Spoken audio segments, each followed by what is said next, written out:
Hi everyone, it's Maggie and I am here with a project share, and this is a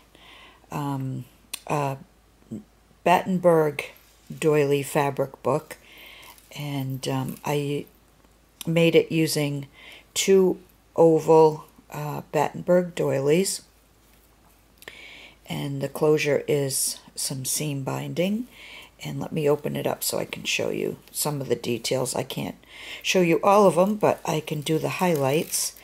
This is the front cover, and I love this image. And she has greens and lavenders, so that's what I used in the details. I started off, this is one of the doilies, and just trying to remember what I did exactly for the pages.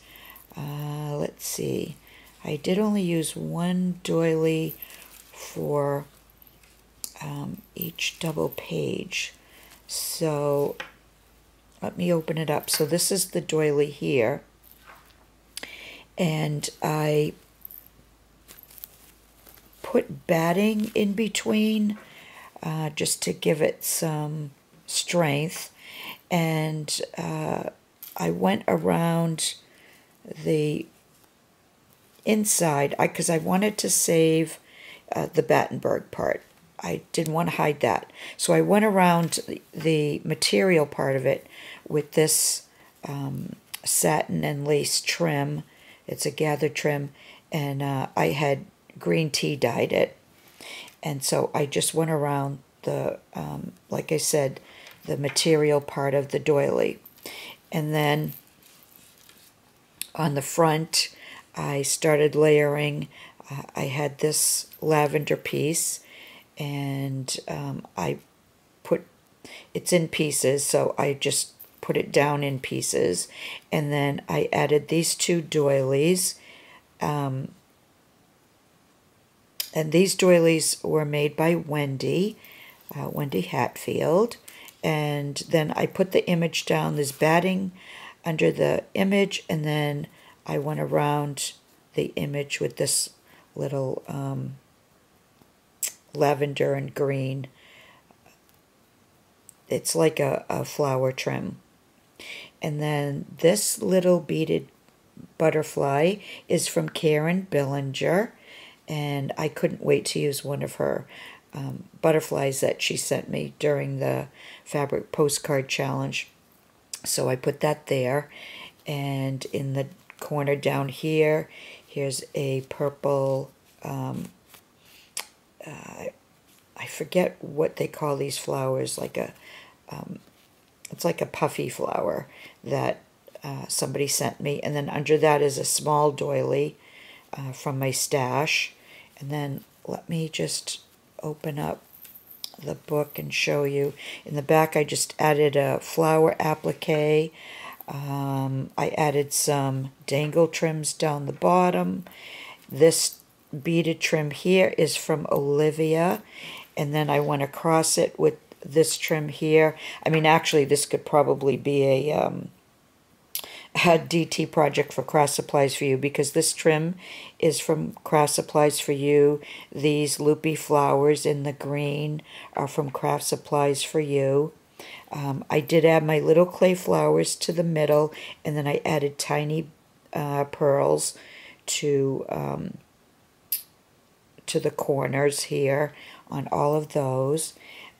As I said, this is from Olivia, and underneath, this trim here is from my stash, as well as that. This trim here, though, is from Craft Supplies for You, this leaf trim. And then I just added different pieces down the bottom. So that's the front and back cover. And then you open it up inside, and here's the first image, and I went around the inside of the pages with this trim here, and this is also from Craft Supplies for You, and I just love that trim. And then here's the next image, another one of Wendy's doilies, and then I had cut up some appliques and just put pieces along. There's some tulle flowers. Here's another flower here. Here's a dangle flower that I put there. And then the top trim here, this dangle trim, I added the acrylic and rhinestone flowers. And underneath there's another trim under here, and then another one under there. So there's like 3 or 4 trims on each page. And then this is the pocket page, and the pieces here are from this. It was originally, I think it was like it might have been like a sweater or something. Somebody sent me this piece, and I just kind of try to make it look like a flower, and then the pieces that I cut off to fit were the ones that I put behind the doily here.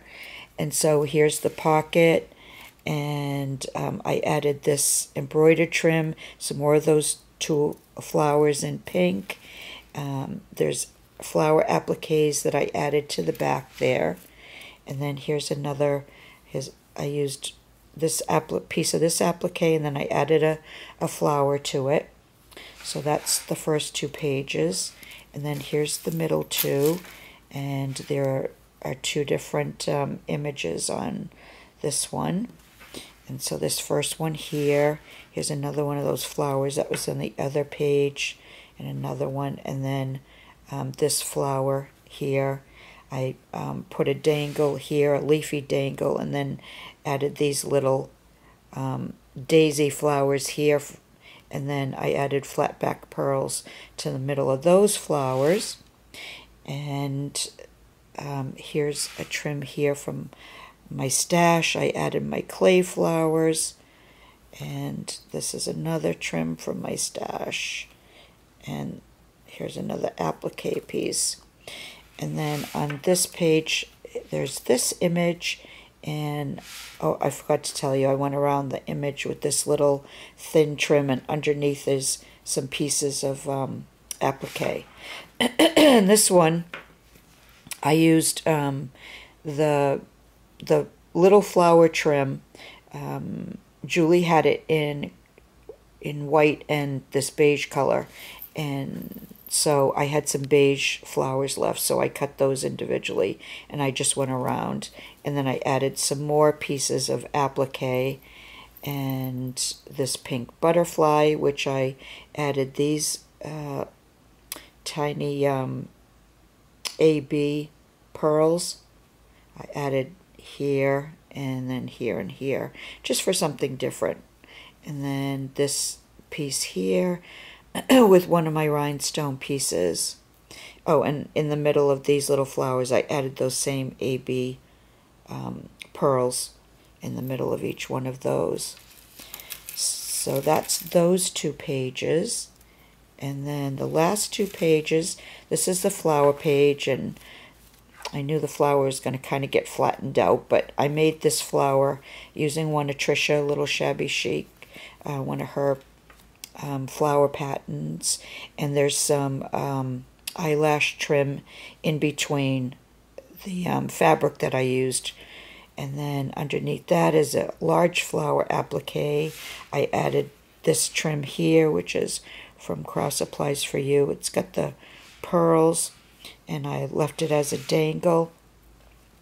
Let's see, there's this trim from my stash, and this is a trim from Cross Applies For You, and this one also. And then here is the last image, and I used the flower trim that Julie just got back in the store, the white flower trim. Here's another piece of that dangle like this. I put it on a smaller piece on this side. And then here's some more appliques. There's leaves, and there's swirls and flowers. I just, I like cutting them up and then putting them in different positions to fit the page. And I used the same trim in as I did in the front page here. Kept the Battenburg lace showing, as I did on this one. I forgot to mention that too. So that's basically it. That's the highlights of it. And then, as I said, I used this seam binding for a closure. And I like how it came out. I liked using the Battenburg doily for something different. I like the shape of it. The shape is a little different because of the shape of the doily. And I'm sorry I can't get it all into view at once, I don't think, anyway, unless I do that. But anyway, I think you can see most of the details. So that's it. This is my latest project, and I do like how it turned out. And I forgot, this is a rhinestone cameo from my stash in the green that kind of matched, you know, the green in her dress. So, okay, I'm going to start rambling because it's late at night now and time to go to bed. So, thanks for watching, everyone. If you'd like, leave me a comment. Let me know what you think. And I will be back again soon, hopefully with another project share. So, bye for now.